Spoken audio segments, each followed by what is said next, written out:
Assalamualaikum warahmatullahi wabarakatuh. Alhamdulillahilladzi qad akhraja nataijal fikri li arbabil hija wa hatta anhu min sama'il aqli kulla hijabin min sahabil jahli hatta badat lahum syumusul ma'rifah ra'aw mukhaddaratiha munkashifah. Nahmaduhu jalla 'alal in'ami bi ni'matil imani wal islami man khassana bi khairi man qad ursila wa khairi man hazal maqamatil ula Muhammadin sayyidi kulli muqtafa al-arabiyyil hashimiyyil mustafa amma ba'du. Faya ayuhal ikhwanu, telah kita saksikan, telah kita simak dari beberapa video yang beredar di konten atau di kanal-kanal YouTube melalui beberapa konten yang menayangkan penolakan terhadap Kiai Haji Imaduddin Usman Al-Bantani untuk datang ke daerah Madura. Setelah itu kita juga melihat bantahan Habib Rumel Abbas atau Assegaf di kanal YouTube-nya di melalui komunitas ya, postingan komunitas. Lantas kemudian ada tantangan lagi terhadap Kiai Haji Imaduddin dari Ustadz Wafi ya, dari Sidogiri kalau tidak salah. Semua itu membawa keberkahan dan saya pikir mudah-mudahan ditemukan solusi. Artinya ini sudah masuk pada wilayah kita sama-sama mencari nasab ketersambungan Ubaidillah kepada Ahmad An-Naqib. Kan begitu ya.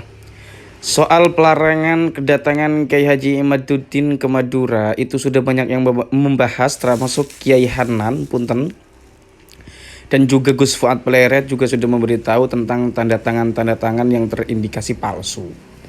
Nah, ini juga menjadi persoalan bahwa banyak oknum sebetulnya yang ikut campur tentang kedatangan Kiai Haji Imaduddin ke Madura ya. Kalau tidak salah sekarang Kiai Imad sudah ada di Banten. Jadi mungkin penolakan itu terjadi kemarin ketika Kiai Imaduddin safari ke Jawa Timur, atau nanti ada acara atau beberapa waktu ke depan ada acara di Madura dan mengundang Kiai Imaduddin Usman Al-Bantani sebagai pembicara, lantas dihalang-halangi oleh beberapa pergerakan dari masing-masing orang ya, baik itu apalah. Intinya kan ada tanda tangan Kiai di sana yang kemudian setelah di cross check bersumber dari videonya Gus Fuad Pleret katanya terindikasi palsu. Termasuk dari Kiai Hanan sendiri dan Gus Zaini pun mengatakan ya, Gus Zaini, Kiai Hanan mengatakan bahwasanya semestinya Kiai Imaduddin itu datang ya di Pamekasan. Kebetulan karena rumahnya Gus Zaini juga di Pamekasan. Karena beliau akan bertanya langsung kepada Kiai Imad kalau memang Kiai Imad jadi ke sana begitu ya.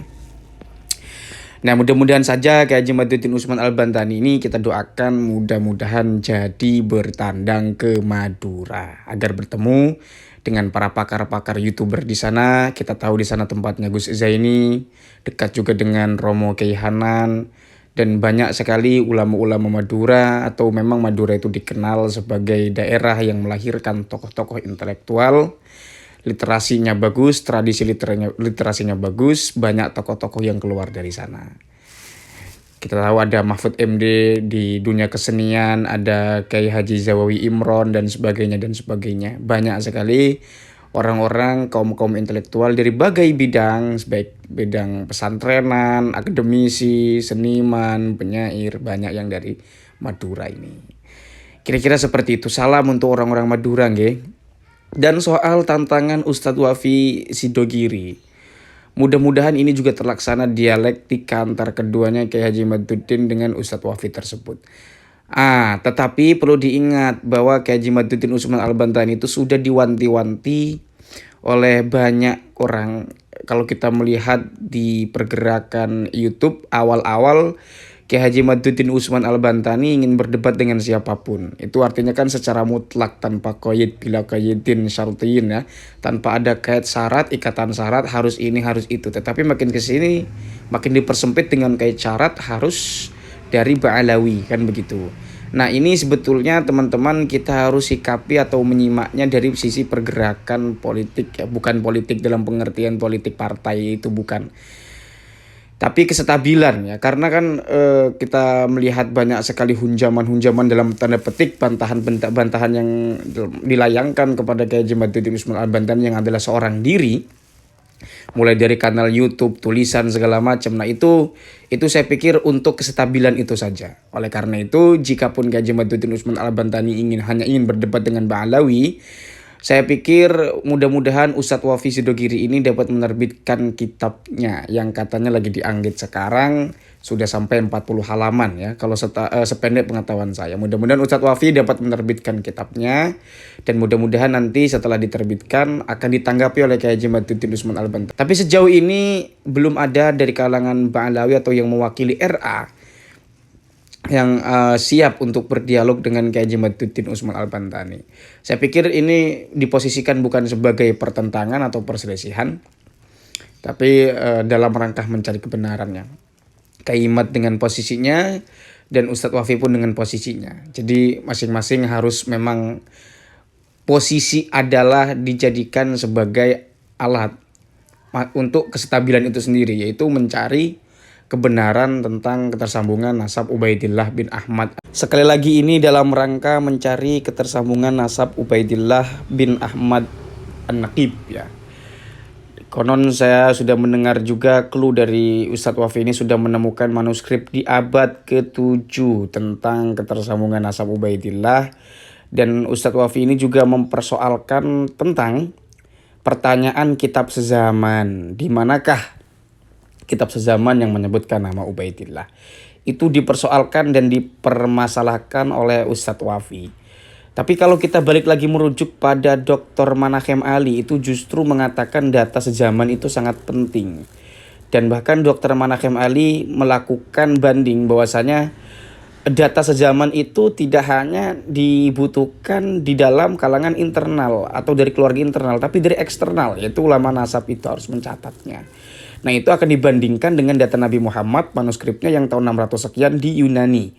Itu kata Dr. Manachem Ali. Saya tidak tahu karena saya tidak ngerti filologi itu sebagaimana cara kerjanya atau hal-hal yang berkaitan dengan manuskrip naskah-naskah kuno bagaimana cara kerjanya. Saya juga bukan historian, jadi saya menempatkan diri saja ya. Lantas bagaimana? Ya, saya pikir di sini perlu ada hal yang paling rasional di antara apa yang disampaikan oleh Ustadz Wafi tentang kitab sezaman dan juga Dr. Manachem Ali. Dan mudah-mudahan para pakar ini ikut turun juga untuk membicarakan persoalan ini tentang manakah yang seharusnya terjadi. Kira-kira seperti itu ya. Apakah kitab sezaman itu perlu atau tidak? Nah, itu yang menjadi persoalan. Karena kan memang hanya satu yang menjadi persoalan yang paling inti dari penelitian Kiai Haji Madhuddin Usman Al-Bantani, yaitu mempertanyakan di manakah ulama sezaman atau kitab nasab sezaman yang menyebutkan nama Ubaidillah. Karena kan itu tidak ada. Lantas kalau dikatakan di abad ke-7 ada ditemukan manuskrip di abad ke-7 berarti tahun 600-an, ini juga sezaman dengan kitab Asy-Syajarah Al-Mubarakah. Ya abadnya ya sama ya. Dari mana? Ini juga dari mana? Itu pertanyaan dari mana. Catatan Ubaidillah itu apakah melalui catatan oral, artinya dari mulut ke mulut, atau catatan-catatan keluarga yang seliweran. Nah, itu juga nanti harus dibuktikan ya dengan dengan memuat data-data faktual di dalamnya. Kira-kira seperti itu gambaran yang dapat saya uraikan dari apa yang disampaikan oleh Ustadz Wafi, kemudian oleh Kiai Haji Madhuddin Usman Al-Bantani dalam penelitiannya, dan juga oleh Dr. Manachem Ali. Nanti ini kalau dengan Habib Rumel agak melebar kemana-mana. Makamnya Nabi Hud lah, kemudian Ahmad An-Naqib itu tidak hijrah ke Hadramaut dan seterusnya banyak lebih kompleks lagi. Nah, ini yang saya maksud tadi ya, Haji Madhuddin Usman Al-Bantani itu banyak penyanggah ya. Jadi seperti itu. Tapi tidak apa-apa, ini semuanya keberkahan.